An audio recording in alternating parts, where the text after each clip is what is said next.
Good afternoon, ma. Welcome to Alpha Online Education. Commerce theory part for the second year's English medium.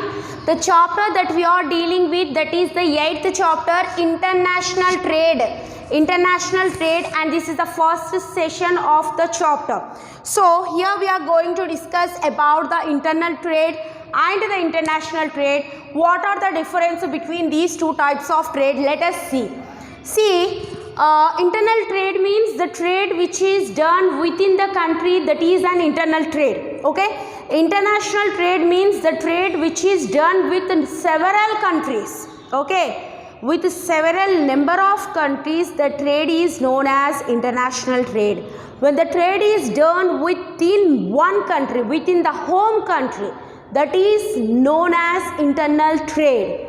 So, why we do the international trade, we will know later. Before that, what is the differences between the internal trade and international trade? So, internal trade refers to the trade within the country. Yes, internal trade refers to the trade within the country, whereas international trade refers to the trade outside the countries or the trade with several other countries, that is known as international trade. Next, no exchange of currencies. There is no need for the exchange of currencies when we are doing the trade within our country, because whatever the exchange transactions are done, those transactions are done within our country currency. Okay, we no need to exchange our currency into dollar or in any other country currency, euros or anything. But here in the international trade, exchange of currencies is a mandatory, because it is the trade which is going to be happen between two different countries. So two different countries have two different currencies. At that time when the exchange of goods and services takes place, at that time the exchange of the currency is also become a mandatory subject. Next, third one, there will be no restrictions. So here there will be no restrictions at all. So how much you want to trade, how you want to trade, okay, there will be no much restrictions. Restrictions will be there, but not that much restrictions which are we will see in the international trade. There is a lot of restrictions in the international trade. Okay, because it is a trade which is doing with some other country and home country. Home country and host countries are present here. That's why the trade is taken place between the two different countries. So there will be number of restrictions between the exchange of goods. Scope for demand and supply forces. There is a scope for the demand. The customer demand type of products are prepared, and those products are supplied on the force of the customer. Whereas come to international trade, scope for demand and supply force are restricted. There will be no demand at all and there will be no force for the supply. Okay, if they want to supply, they will supply. If they have plenty of that material or plenty of that product, then they will only supply. We can't demand for them for supply and we can't force them to supply. Okay, so there is a lot of restrictions for the demand and supply, but within the country there is no restrictions on the demand of the customer, on the force of the customer. The product is supplied to the customer. Transport cost and risk are less. Here the transport is taking place within the country by roadways or by railways. So the cost is very less and the risk is also very less comparing with the international trade. Whereas come to here in international trade, the transport system cost is very more and the risk factor is also very high, because they can use the railways, waterways, seaways in order to transport the goods. So the transport cost is more and there is a risk of losing of the good also. So that's why in the international trade they generally take the insurance. Transfer of goods within the home country from the place of production to consumption. As you all know, the production takes place in one particular place, but the customers or consumers are spread all over the country. So the transportation of the good from the place of production to the ultimate customer takes place within the country in the internal trade. Whereas come to the international trade, the production takes place in the home country and the distribution takes place in the host countries. Okay. So transportation of goods outside the home country, the production will take place within the home country, but the customers or the consumers are spread all over the world. Okay. They are spread all over the world. So that's why they have to move from one place to another place, from one country to another country, and they have to travel to several countries in order to supply that product to the ultimate customer. Benefit of specialization within the country. So if there is any specialized persons or specialized skills are there that can be utilized for the development of country in the internal trade, that will be utilized within the country. But here the benefits of specialization derived by all the trading countries, okay, that will be derived, that will be used by all the trading countries, the specialization. Whereas come to in the internal trade, that specialization is used within the country. Whereas come to international trade, that specialization will be used by all the countries. The movement of the goods depend upon the internal transport system. So the movement of the goods, that will completely depend upon the internal transport system. But here the movement of the goods, that is takes place by railways, roadways, waterways, airways, that is completely depend upon these. Yes. Next, the volume of the trade depend upon the size of the population, volume of the production and other supporting facilities. So the volume of the trade, how much we have to trade, how much it is necessary to trade, that will be completely depend upon the size of the population or the volume of the production. If it is a scarce resource, then very low quantity of production is made, and further the demand will be more and the price will also be more. Okay. That will be completely depend upon the size of the population, the availability of that particular material and some other supporting facilities. Based on that, the volume of the production will be depend upon. But here there are restrictions imposed on the free entry of goods. So when the goods are importing from other country, there will be certain restrictions. Okay, there is no free entry for the goods to be entered in the other country. Goods from other country can't be entered into our country freely.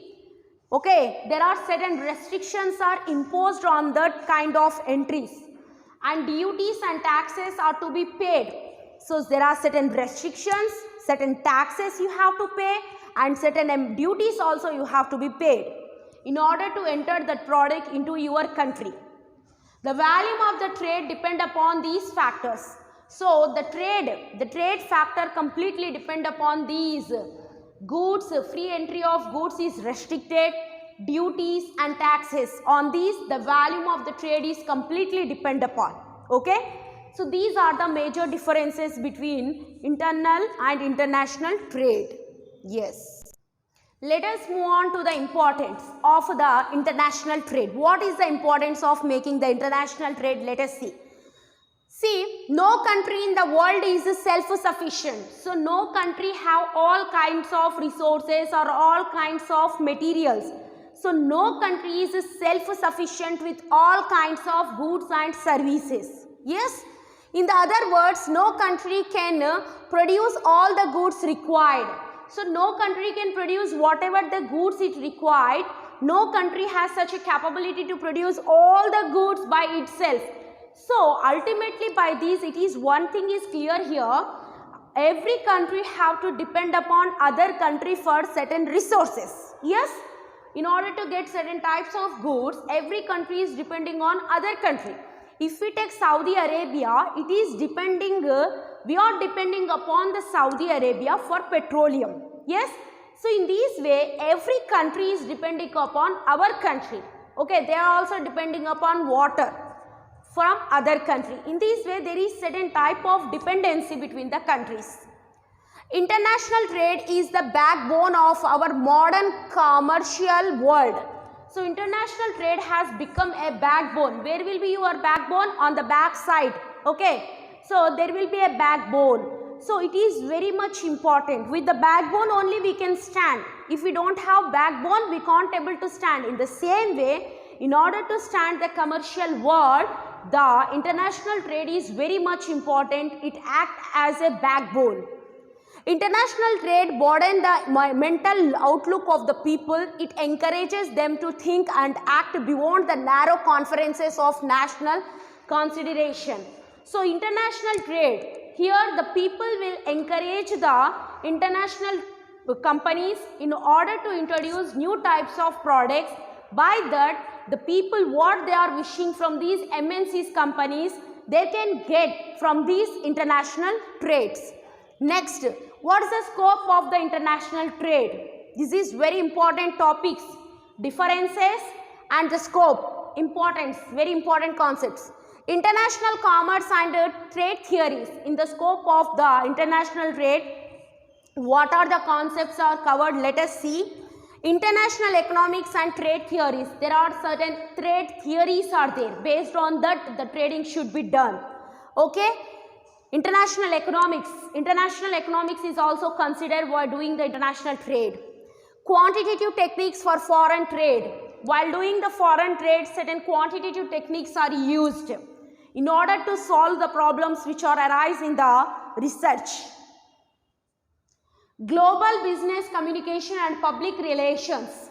So global communication means total globe is covering by these international trade, and they are making communication with them, with the several countries, and the people of that several countries, they will maintain the relations. By that only they can do the international trade. Computer application in the foreign trade. So nowadays everything is going on computerized. So obviously the foreign trade is also going on in a computerized way.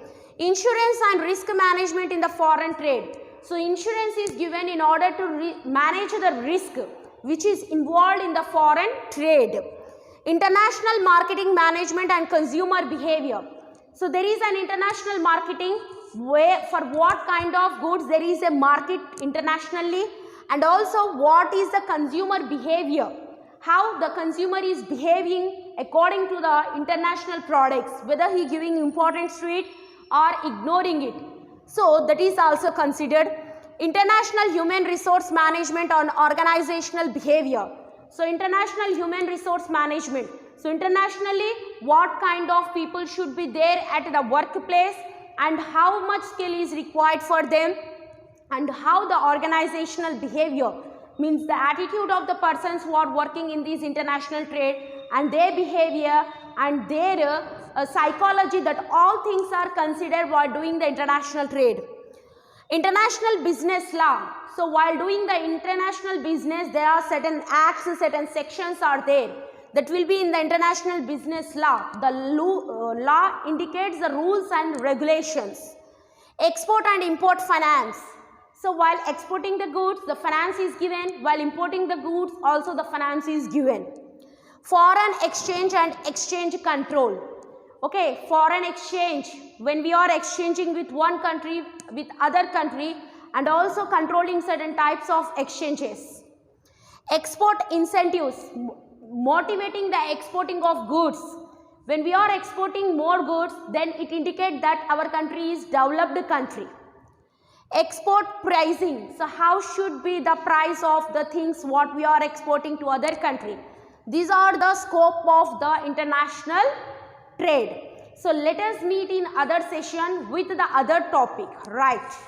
Good morning ma, welcome to all for online education, commerce theory part for the second year's English medium, and the chapter we are dealing with the 8th chapter, international trade. This is the second session of our chapter. So here we are going to know the benefits of international trade, what are the benefits are involved in the international trade, why it is necessary to participate a country in the international trade. Let us see the benefits of international trade.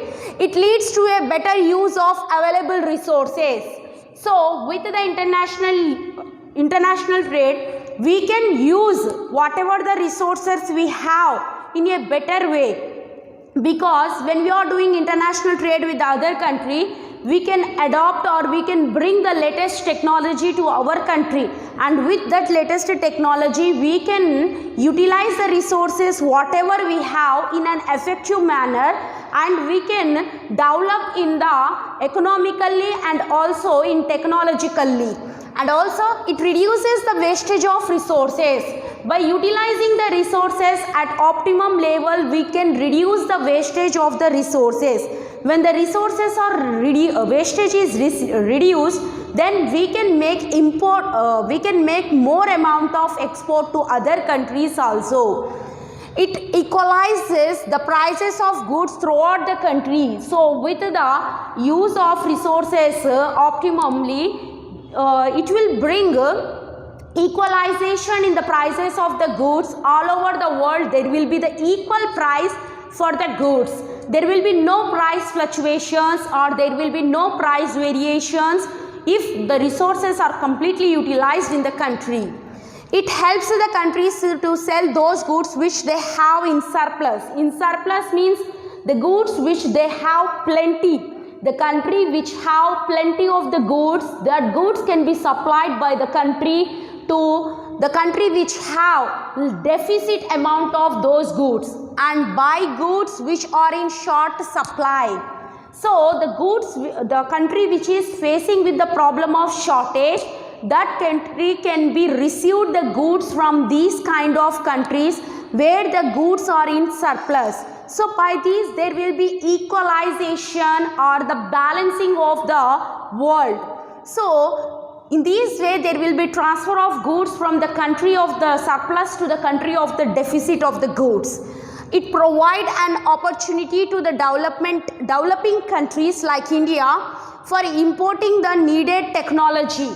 Okay, it will providing an opportunity for the developed countries to adopt a new technology or to bring a new technology from the developed countries.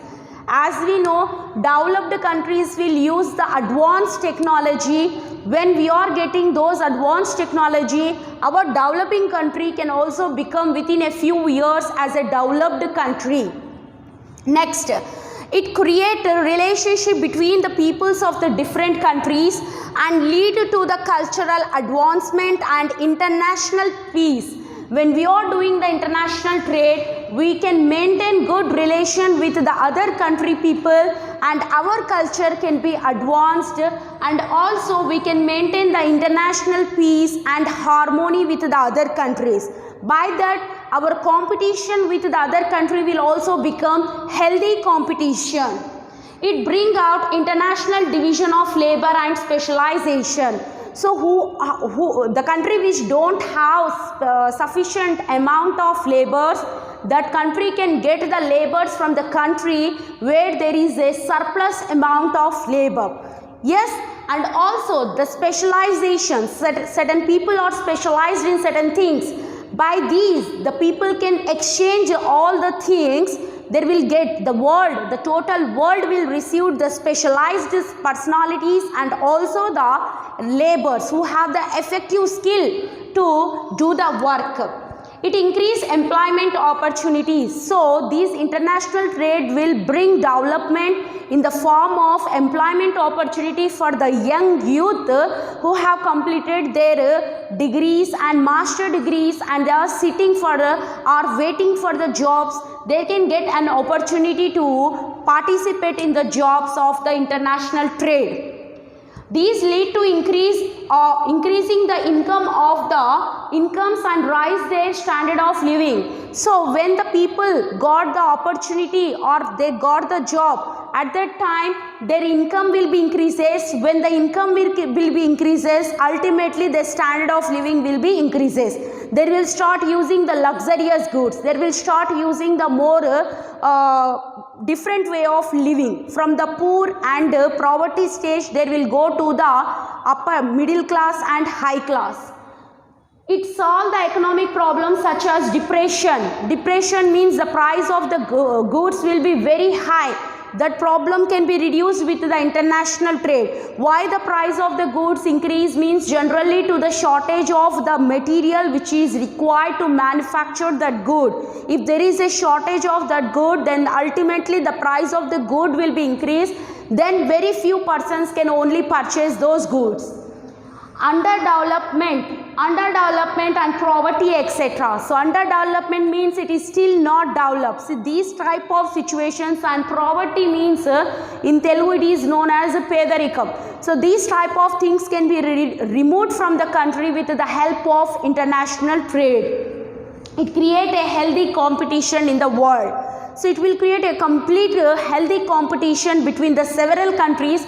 They all will be participate with all enthusiasm, and they will develop their own countries by exchanging the things which they have surplus with the other country and getting the things which they don't have from the other countries. These are about the benefits of the international trade. Let us see the export processing zones. Export processing zones means what? Let us see first the meaning of what is export processing zone. See, generally these zones are set up in underdeveloped part of the host country. So generally these types of zones are developed. Okay, these zones are generally developed in the underdeveloped parts of the host country. Okay, host country means in other countries. For example, America is our host country, like that only. If for other countries, our India will be host country. Like that, in the underdeveloped parts of the country, these export processing zones are developed. They are aimed at reducing the poverty and unemployment and stimulate their area's economy. So their main aim is to reduce the poverty, okay, and unemployment problem and stimulate the area's economy. Means that they are established in the underdeveloped areas. So they want to develop that area by giving special zone to them, like export processing zones. So that zones are completely for exporting the goods to different countries. Okay, when we are exporting to different countries means what it means? We have that product in surplus, then only we can export to other countries, right? Yes, the government of India has set up export processing zone to promote exports. So in the total Asian continent, okay, in the total Asian continent, we know that India is a subcontinent. In that, the government of India is the first government which has set up the export processing zones to promote the exports, okay, to promote the exports and also to get the imports which the India don't have the things. Means the India which is facing the deficit problem with certain materials, they are importing from other countries, and what the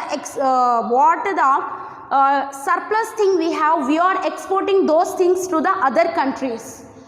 These provide free trade environment for the export production. So there is a free trade environment. There is not at all any kind of restrictions, no any kind of duties and taxes levied on these export processing zones.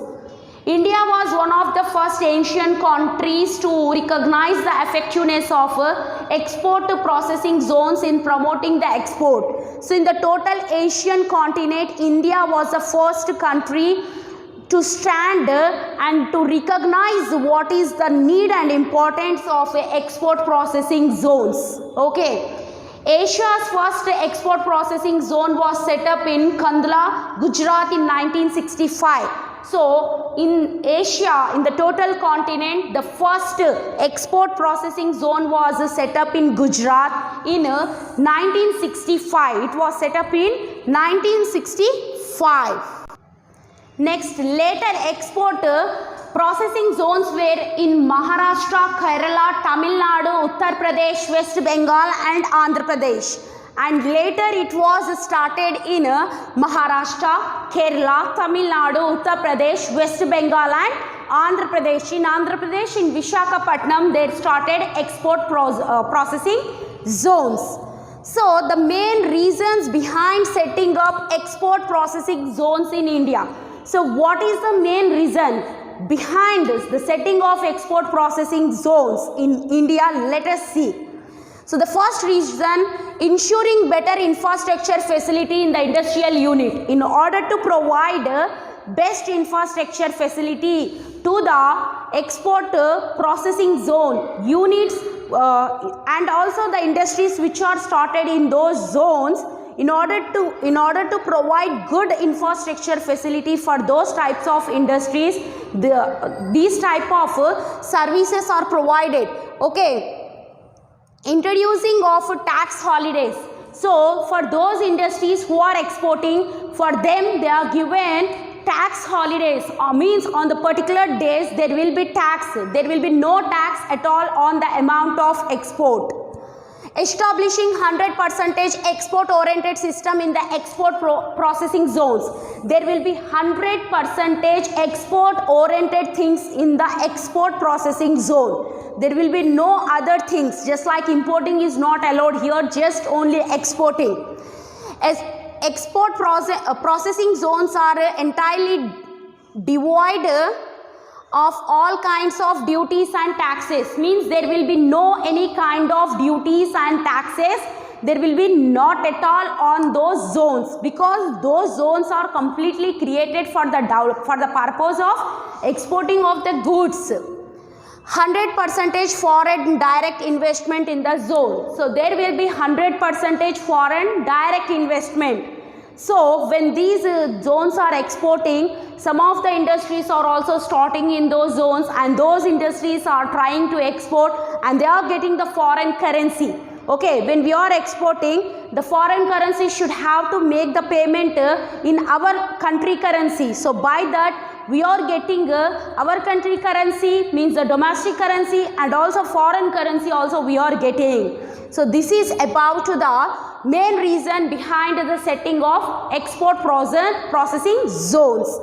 Next, what are the significant features, mean important features of export processing zones?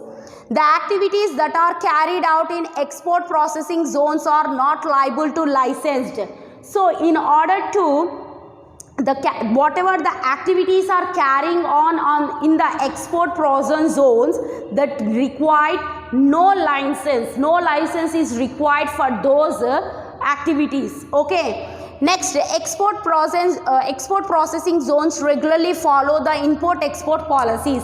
So there are certain export-import policies that is completely followed by the export processing zones. The units in export processing zones are totally custom bonded, means whatever the industries are there in these zones, they are totally under the control of customs department. Okay. The proposal of setting up units in export processing zone in India are entitled to follow the automatic route for approval as enforced by the state government. So what is the reason behind the setting up of these special export processing zones in India? Why they are establishing these things, means in order to do the work of exporting the goods and also the approval as enforced by the state government. So for certain things the state government is also given the approval to give the permission in order to export certain things from their state. For that purpose also the government of India has given certain approvals to the state government to give certain types of permissions in order to export the things which are plenty in their state. Export processing zones selected their desired location by following certain parameters. So they will select certain special zones, okay, or locations for what they want to export. For that they will select the special location. See, every location is special for certain things. So they will select the location according to that speciality as prescribed by the state government. Okay, and there are certain parameters that is prescribed by the state government. By that they will select the specific location and they will start their industries in those special economical zones. So with these sorry, not with special economical zones, with the export processing zones. So in this way the export processing zones are carrying on their activities in the international trade. Let us focus on some other topic in the next session. Good morning ma, welcome to all for online education. Commerce theory part for the second year's English medium. The chapter that we are dealing with, that is the international trade. So this is the third session of the chapter. Here we have the advantages of economic processing zones. So the first advantage is here, economic processing zones have given a major boost to the economical growth and industrialization of the country. So these economic export processing zones are given boosting to the economical development of the country and also for the industrialization of the industrial units. Why? Because the industries are very much actually participated in these zones, because the government is providing certain incentives to the industrial units which are exporting the goods from the India to other host countries. The government is providing certain benefits. So the export processing zones are specialized areas in the countries where quotas and tariffs are eliminated. So to these areas, to these zones, the quotas and tariffs are generally eliminated. There is no any kind of taxes as compared with the other zones. Export processing zones are the production centers where large number of workers is employed. So it is a production center where large number of employees or large number of workers are employed. It provides employment opportunities for the eligible persons. The export processing zone units involved the import of raw material and the export of finished goods. So they will import the raw material and they will export the finished good. Here the finished goods means the final product. Okay, finished good means here the final product is exported to the foreign countries or to the host countries by the home country. 100% foreign direct investment. So the companies, the industrial units which are started in these areas, they are getting 100% foreign direct investment, because the government is allowing the foreign investment also in the manufacturing activities. So the foreign investors can also participate in the manufacturing activities in these export processing zones. They can also invest here. So they are also participating. Foreign companies are also participating. When the foreign companies are participating in these zones, then they will bring the foreign capital. In that way, we can get 100% foreign direct investment. Next, various incentives. Incentives means motivations. The government will give certain types of motivations such as income tax holidays, or introducing and exemptions are provided in respect of VAT, import duty and other taxes. So in this case the government is giving them special types of benefits which are not given to other areas. In other zones these types of benefits are generally absent, where we see these types of benefits in the export processing zones. Now let us see the procedure and formalities of export trade, which is the most important question maybe asked in the examination. So first thing, the procedure start from the inquiries and quotations. What is inquiries and what is quotations? Inquiries are those things which is sent by the foreign buyer to the Indian exporter or any country exporter about the order. So an inquiry is a written request from him seeking information regarding the price and other services. So he want to know the price of the goods and he want to know the services what they are going to give to him, to the foreign buyer, what the exporter is going to give the service and what kind of prices are there. In order to know that information, the foreign buyer, he will send an written request, that is known as inquiry. Quotation means here that is the reply given by the exporter to the foreign buyer. That information contains price, time, method of delivery, method of packing. Okay, the quotations will contain, it is just a reply to the importer, means the foreign buyer. The exporter is giving reply to the foreign buyer. Okay, regarding the price, regarding the time, method of delivery, method of packing and other information. Order or indents. So if the buyer is satisfied with the regard to the details supplied in the quotation, he will place an order. If the buyer is satisfied with the information which is sent in the quotation, he will place the order regarding the product, how much product he required and what price, quantity, what quality of products he required. Those things he will send by placing an order. So an order is an offer made by a foreign buyer to buy the goods. So it is order means he is placing a offer. He is giving an offer in order to, is an offer made by the foreign buyer in order to buy the goods. The order contains the details in respect of goods. So it contains the details regarding the goods and also as well as various other instructions what the importer should have to be followed while delivering the goods. Okay. So those things are contained in the order.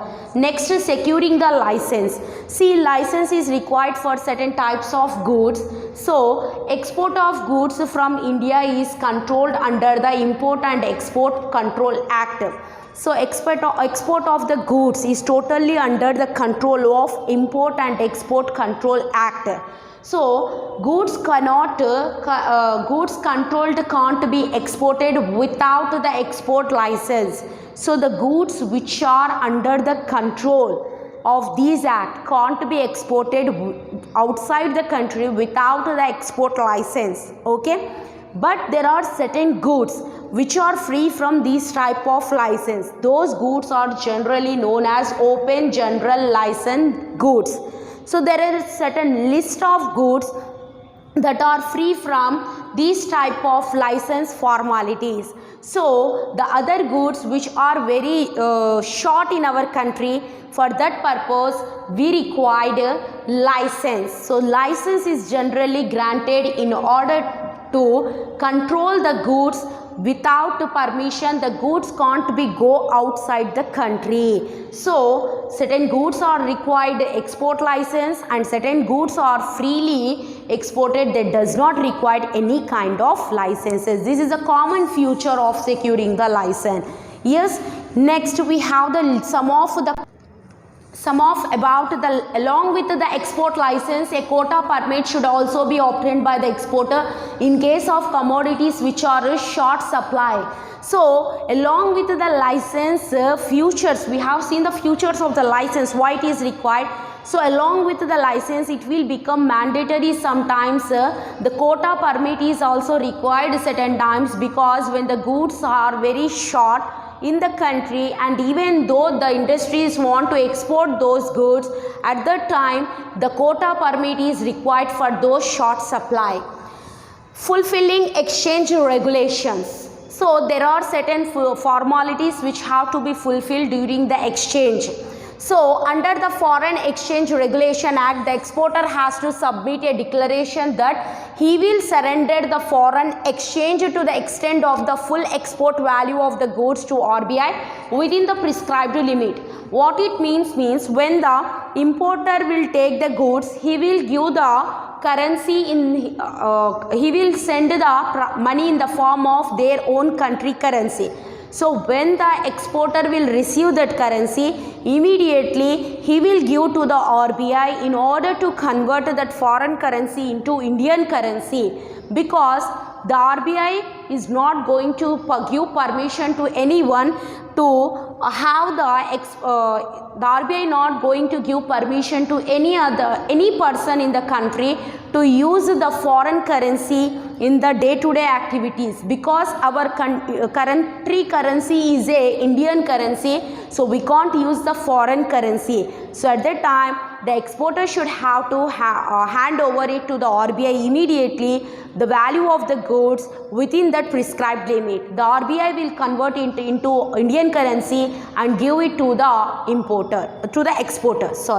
Letter of credit. See, letter of credit is generally given by the importer to the exporter, say showing his credit worthiness. Okay, what his credit worthiness? Generally, this letter of credit is issued by the importer's bank to the importer, showing the credit worthiness of the importer, how much finance, how much money is there in his account, whatever the importer is importing, regarding that whether the importer has the account in the bank or not. If he has the account, and what will be his balance is also be shown by the it also be shown by the importer's bank, so that it will show completely the credit worthiness of the importer.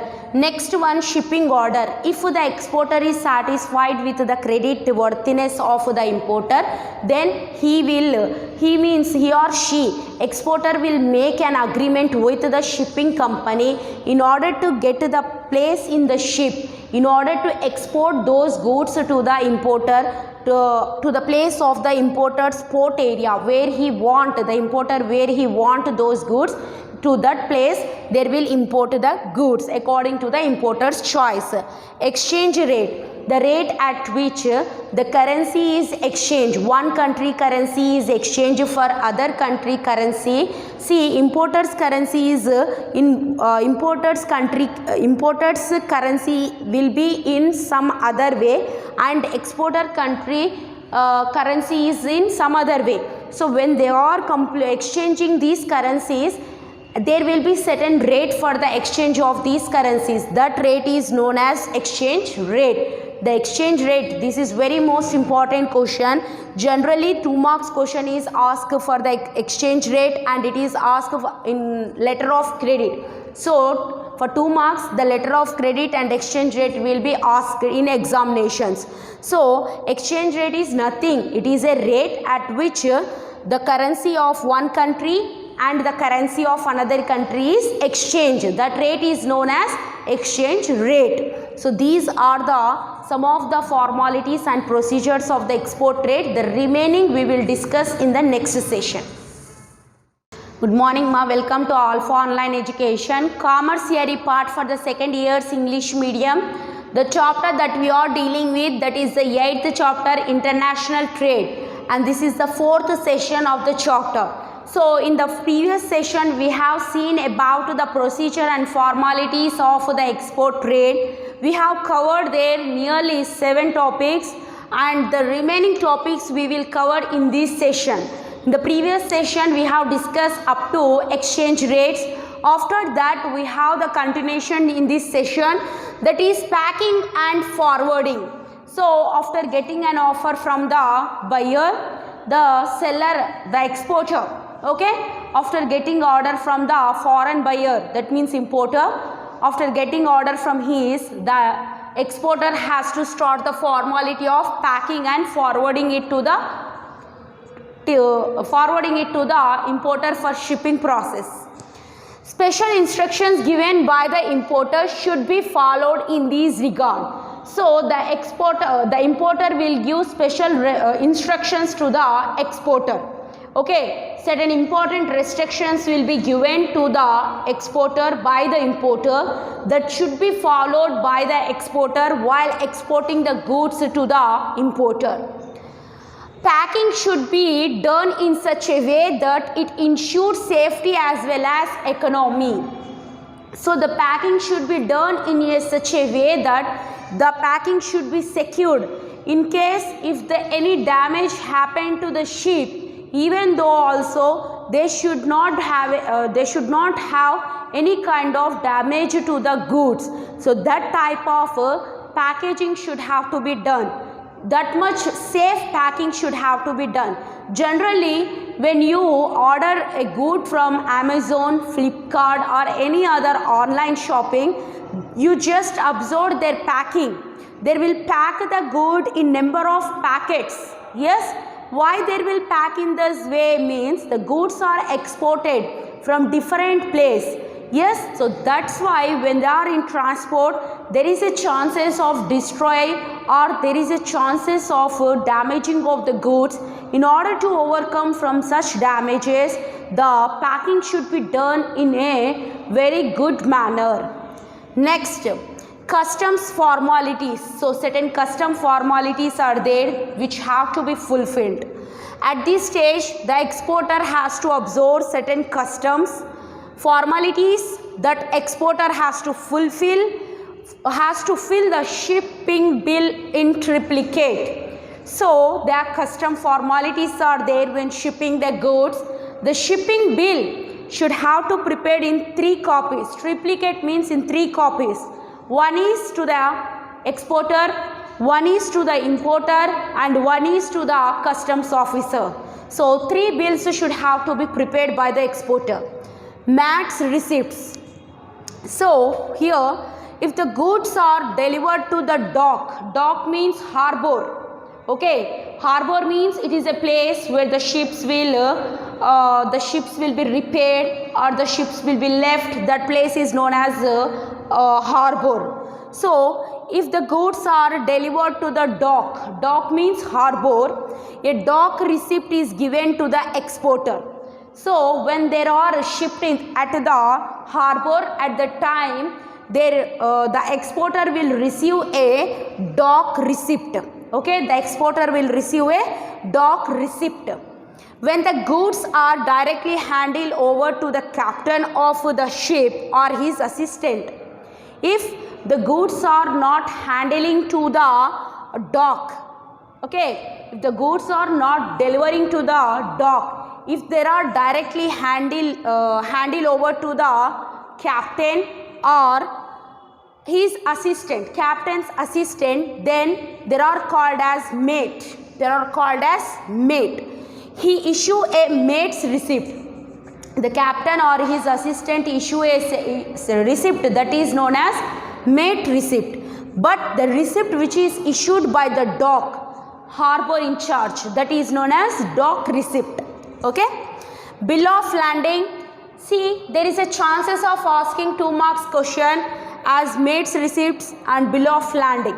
Okay. Yes, these two may be asked in this. Yes. The bill of landing is an official receipt of shipping company acknowledging the credit of the goods on the board. So, this bill of landing is the receipt issued by the shipping company acknowledging that. Acknowledging means giving assurance that your goods on the ship and we are responsible from now onwards. Okay? Your goods are on the ship, on our ship, and we have received that, we are received that and we are responsible for any kind of damage or anything will happen, and there will give a bill of landing. Okay.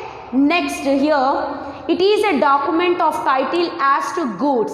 The importer can't take the delivery of goods without producing the bill of lading.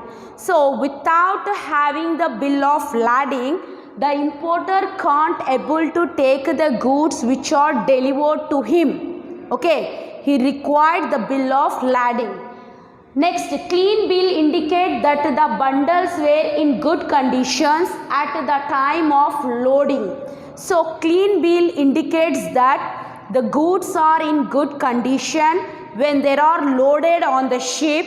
There is not at all any kind of damage. The goods are absolutely fine with a good packing. When the bill bears remarks such as broken or damaged, it is called closed bill. When the goods are shipping, at the time there is any damage or there is any broken happen to the good, then the other receipt, other bill will be issued. The bill is known as closed bill. Okay, closed bill is issued. If everything is fine, then clear bill is issued. If something is going on wrong or something has been done wrong, at that time they will issue closed bill. Okay. Next, insurance of the goods. As these goods travel for number of days and for some number of weeks, so it becomes necessary to have the insurance for these goods. As the goods entering into the international trade are exposed to perils of sea, they should be properly insured. So these are moving through the sea, So it is very dangerous, because in the sea there will be low tide waves and high tide waves. When these waves are coming, at that time there is a chances of damage to the goods. So the goods which are on the ship, those goods have to be insured for the risk and also for uncertainties which we can't able to estimate. Certificate on origin. This certificate is the declaration testifying the origin of the export. Some countries give preferential treatment to friendly nations in the matter of payment of customs duty. So the certificate on origin. So from where these goods are exporting, those type of certificate is given. Before exporting the goods are being tested by the customs department. The customs duty will be levied on the goods, and in some case, if we want to maintain a good relationship with the other host country, for which country we are sending these goods, at that time there is no custom duty we will levied on them, so that that country can take the advantage and they can start the good business and good relationship with our country. So this is about the declaration of the origin. Next one, consular invoice. Consular invoice. The customs authorities generally take much time in assessing the value of the goods and determining the accounts of the duty due to charge. To avoid these delay, the exporter get a consular invoice which enable the importer to obtain prompt clearance of goods after they reach the port for destination. So if there is any delay, in the goods, that can inform to the importer, so the importer can take this invoice, okay, after reaching the port of destination. So the importer obtained a clearance of the good. The goods are clear how they are exported. In the same way, safely the goods have reached to the port where the importer want his goods to be import, okay.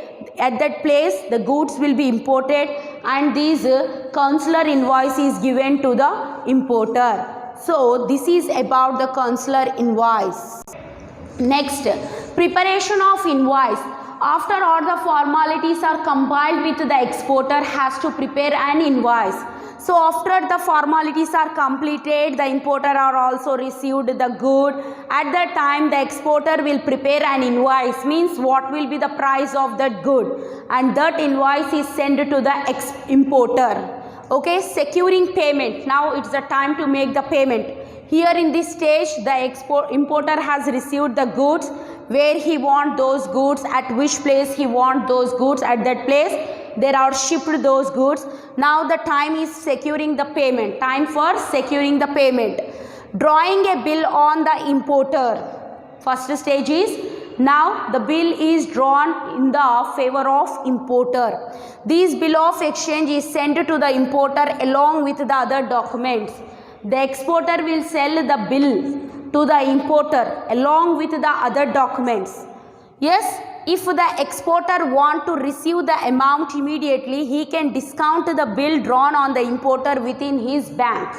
So then the importer will give certain time, he will give certain bill of he will give a bill of exchange.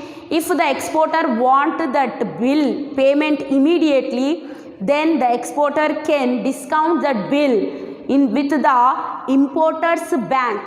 Okay, immediately he can make the discount of that bill with the importer's bank. A letter of credit is issued in the favor of exporter by the importer's bank. After that, a letter of credit is issued by the importer's bank in the favor of exporter. So this is about the formalities and procedures in order to do the export trade. Now in the next session we are going to know about the formalities and procedures which are associated with the import trade. When we are importing goods from other country, what kind of formalities we have to fulfill in our country. Let us focus on that topic in the next session. Good morning, ma'am. Welcome to Alpha Online Education Commerce Theory part for the second year's English medium. The chapter that we are dealing, 8th chapter, International Trade, and this is the 5th session of the chapter, and this is the last session of this chapter. So in this session we are going to study about the procedure and formalities of the import trade. In the previous sessions we have discussed about the export trade. In this session now we are going to discuss about the import trade, how we will do the import trade, and whatever the procedures are there for importing the goods, those things we will study in this session. Procurement of license. So the license are needed in order to import the goods. No goods can be imported into our country without the valid license. An importer can import the goods under a general license or an individual license. So no importer can import the goods without the license.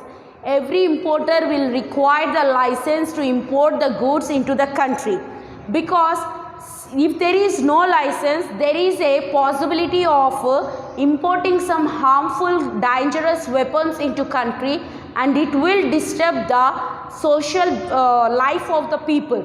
So that's why there should be a license. There are two types of license. One is general license. If the importer has the general license, he can import the goods from any country. Okay. If the importer has the individual license, then he can import the goods from specified countries. In that license, some specific countries are given. From those countries only he can import the goods if he have an individual license. Next, obtaining the exchange. An application has to be made to the exchange control authorities to realize the necessary foreign exchange. This application has to be approved by the foreign exchange bank. So the application has to be made and it has to be submitted to the exchange control authorities. Okay, an application has to be made and those should have to be submitted to the exchange control authorities in order to show the necessities of the foreign exchange. Okay, and those application, what the application we are submitting to the exchange control authorities, that application should have to get approved by the foreign exchange bank. Okay, the foreign exchange bank should have to get approval for those application. Yes, after that next process is indent or order. So then after getting the license and the obtaining the exchange approval from the foreign exchange bank, the importer can place an order to the exporter. There, see here, generally we have three types of orders. The first one is open indent is one which does not specify the price or other details of the goods. So in the open order, the order does not shows any particulars regarding the good, price or what type of good it is. Those things are not specified in the open order.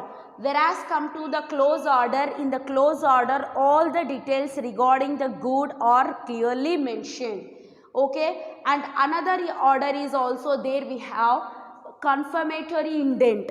So confirmatory indent here, if the order is placed subject to the verification by the importer's agent, the indent is called confirmatory agent. So if the verification is done for the order, if the importer's agent verify the goods what they are getting from the exporter, then those order is known as confirmatory order. Next, letter of credit. So here also the letter of credit is required. So the importer has to prove his credit worthiness to the exporter. Here now in this case the importer has to prove his credit worthiness to the exporter. He has to show his credit bank balance to the exporter. If the exporter is satisfied with the importer's credit worthiness, then he will go for the shipment process. Letter of credit are 4 types. Now, a clean letter of credit puts no conditions for acceptancy and payment of bill of exchange. If the letter of credit is clean, it means that there is no any kind of restrictions for the acceptancy and payment of bill of exchange. Okay. A documentary letter of credit put a conditions that a document of title goods must be sent along with the bill of issuing bank without a prior consult. So, in case of a documentary letter of credit, in that condition, the documents of title goods, okay, the document of the goods title that should be sent along with the bill of issuing bank, okay, what the bill issuing by the bank, that both should have to be sent without prior consent, without consulting, they have to send that immediately. And irrevocable letter of credit can't be withdrawn without the consult of the beneficiary. So, irrevocable letter of credit, irrevocable letter of credit can't be withdrawn. Okay, it can't be withdrawn without the consult of beneficiary. Okay, beneficiary means here the person who getting the benefit. So these are the letter of credits. Actually in the textbook they have given 4, but the real fact is that there are only 3 types of letter of credits. One is clean letter of credit, another one is documentary letter of credit, and the next one is irrevocable letter of credit. Okay, these are only the 3 types of letter of credits are there. In the first one, the clean letter of credit, no, there is no objection at all. In the documentary letter of credit, there are certain documents should have to be submitted. In case of irrevocable letter of credit, it can't be withdrawn without the consult of beneficiary. Okay, here it can't be withdrawn. The exporter can't be withdrawn any amount without the consult of the importer. Next, procuring the shipment document. After the goods are shipped by the exporter, he send an advice notice to the importer. So when the goods are shipped, then the exporter will send an invoice to the importer. Okay, the exporter also draw the bill of exchange. So at that time, the exporter will draw a bill of exchange in the favor of importer. Okay, he will send a bill to the importer which have to be paid by the importer. Yes, so this is about the procuring shipping document. Yes, after procuring the shipping document, we have another thing. Now, clearing of goods. The first, the importer has to obtain the delivery of order from the shipping company. So, in order to clearing of goods, first the importer should have to get a delivery order from the shipping company, that the shipping company is ready to deliver the goods what the importer want to deliver it to the exporter. After obtaining the delivery order, the importer has to submit 3 copies of bill of entry. Okay, after obtaining the after obtaining the shipping order, okay, after obtaining the delivery order, okay, after delivering the goods, the importer should have to get he has to submit 3 copies of bill of entry. When the importer has not received the particulars of the goods, in order to fulfill the bill of entry, he has to fill a document called bill of sale. Okay, if the importer has not received the order, okay, he has not received the delivery order, in that case, he has to fill the bill of sale. Okay, he has to fill a document that is bill of sale. If he received the delivery order, then he will prepare 3 copies of bill of entry. Okay, 3 copies of bill of entry. if he is not receiving the delivery order, in that case he has to prepare the document or he has to fill a document that is known as bill of sale. Okay. For realizing the goods, the importer has to fill another application form, then he has to pay certain dock due etc. to the port trust office.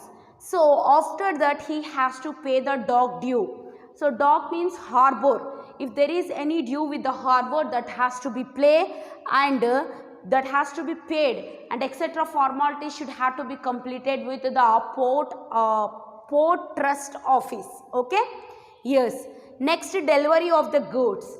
After examining the bill of entry and application to import is approved by port trust authorities, if the bill of entry is approved and the port trust authorities approved the application of the import, then the customs office permit the importer to take the possession of the imported goods. Then the importer has the right to take the goods which are imported by the exporter. So warehouse means sometimes the importers may not have the place of the storage. At that time the government will provide the warehouse in order to store the goods. Yes. So letter of credit and cleaning of goods. Yes, these things may be asked for 2 marks in the examination. So once again, letter of cleaning of goods I will explain you. First, the importer has to obtain the delivery order from the shipping company. First, he has to receive the delivery order from the shipping company, because the exporter will be from other country, the importer will be from our country. So he has to receive the shipping order from the exporter's country. Yes. After obtaining the delivery order, the importer has to submit 3 copies of bill of entry. Okay, after getting the delivery order from the shipping company, the importer has to prepare 3 copies of bill of entry. When the importer has not received the particulars of the goods in order to fulfill the bill of entry, if the importer does not receive any particulars regarding the good in order to fill the bill of entry, in that case he has to fill up the bill of sale. Okay. For realizing the goods, the importer has to fill another application form. Okay. For that purpose he has to fill another application form. Okay. If the particulars of the good is not sold, then how he can fill the bill of entry? So he has to fill then bill of sale. Okay. After that another application form he will fill up. Then he has to pay certain dock dues to the port trust office. That's it. Okay. This is about the cleaning of goods, and this is the delivery of goods, and warehouse is the facility is given. So these are the formalities and procedures for the import trade. Up to here our chapter is completed. Let us meet in the other section with the new chapter.